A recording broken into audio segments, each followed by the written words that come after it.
ആഹാ, മോളിന്ന് അമ്മയോടൊപ്പം കിടക്കാൻ പോവാ? ആഹാ, അങ്ങനെയാണെങ്കിൽ ഞാനോട് ഇവിടെ നടക്കാം. കിടന്നോ. നമ്മുടെ രണ്ടാളുടെ ഇടയ്ക്ക് മോള് കിടക്കട്ടെ. അതേടാ, അത് വേണം. അതിനല്ലേ ഞാൻ ഏറ്റവും നല്ല കിടക്കൊക്കെ ഇങ്ങനെ വിരിച്ചേ. ഡാ, കല്യാണത്തിന്റെ തലേ ദിവസാ മോള് നമ്മുടെ കൂടെ കിടന്നത്. മോൾ അങ്ങോട്ട് കിടന്നോ. കിടന്നോ, കിടന്നു.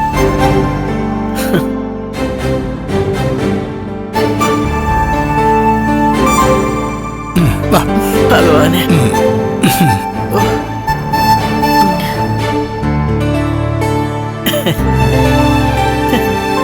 എന്റെ അമ്മോ.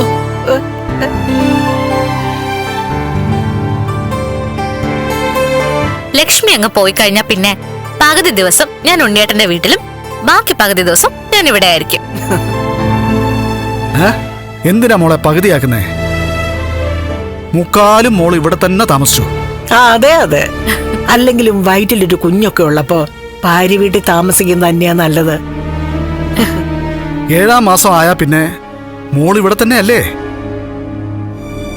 അതിനുശേഷം പിന്നെ ഒരു കുഞ്ഞു ഉണ്ണി ജനിച്ചു കഴിഞ്ഞാ മോൾ അധിക ദിവസം ഇവിടെ തന്നെ നിന്നാ മതി. അതെ അതെ, എത്ര നാളായി ഒരു കുഞ്ഞിനെയൊക്കെ ലാളിച്ചിട്ട്. കുഞ്ഞിലെ ഞാൻ മോളെയൊക്കെ എടുത്തോണ്ട് നടന്നതാ. ഇനിയിപ്പൊ മോളുടെ കുഞ്ഞിനെ ഞങ്ങള് താഴെ വെക്കാതെ വളർത്തും. നാളെ അമ്മയുടെ പേരിൽ 2 ലിറ്റർ പാൽപ്പായസം എഴുതിച്ചെന്നാ ലക്ഷ്മി പറഞ്ഞത്. ഇനിയിപ്പൊ 2 ലിറ്ററിൽ 1.25 ലിറ്ററും അവള് തന്നെ അങ്ങ് കുടിച്ച് തീർത്തോട്ടെ മോളെ. അത്രയും കുടിച്ചു കഴിഞ്ഞാ പെട്ടെന്ന് തന്നെ അത് അവളുടെ വയറ്റിൽ കിടന്ന് ബഹളം ഉണ്ടാക്കിക്കോളും. എന്തായാലും നാളെ ഒന്നും സംഭവിക്കത്തില്ലെന്നല്ലേ അമ്മ പറഞ്ഞേ? ഇല്ല, അവളുടെ വയ്യാത്ത ഭർത്താവിനെ കൊണ്ട് അവന്റെ വീട്ടിൽ ചെന്ന് കഴിയുമ്പം അവക്ക് ചെറിയ മനം പെരട്ടലും ഒക്കെ തുടങ്ങും. പായസം ഒരുപാട് കഴിക്കുകയാണെങ്കിൽ മറ്റന്നാളോടെ നമ്മൾ ആഗ്രഹിക്കുന്നത് പോലെ കാര്യങ്ങളൊക്കെ വരാനുള്ള സാധ്യതയുണ്ട്. ഇപ്പൊ അമ്മയും മോളും കൂടി അമ്മയുടെ മുറിയിൽ കെട്ടിപ്പിടിച്ച് കിടക്കുന്നുണ്ടാവും. കിടക്കട്ടെ കിടക്കട്ടെ, ഇത് അവസാനത്തെ കെട്ടിപ്പിടിച്ചുള്ള കിടത്തയാ അല്ലേ അമ്മേ? പിന്നല്ലാതെ.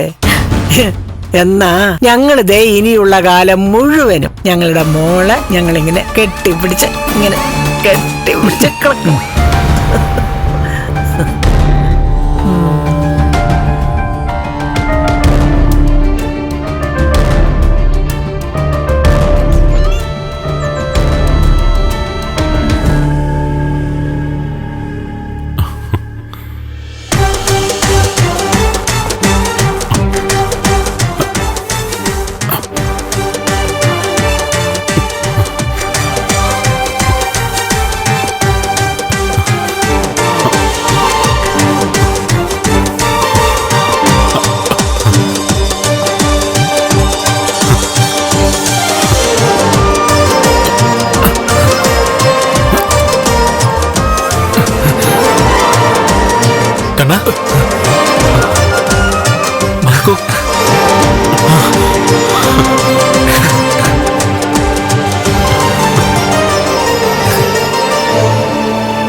എടാ എടാ അനന്തു, മാർക്കോ, എനിക്കിതേ കുറച്ച് പ്രയാസപ്പെട്ടിട്ടായാലും എഴുന്നേക്കാൻ പറ്റിയടാ.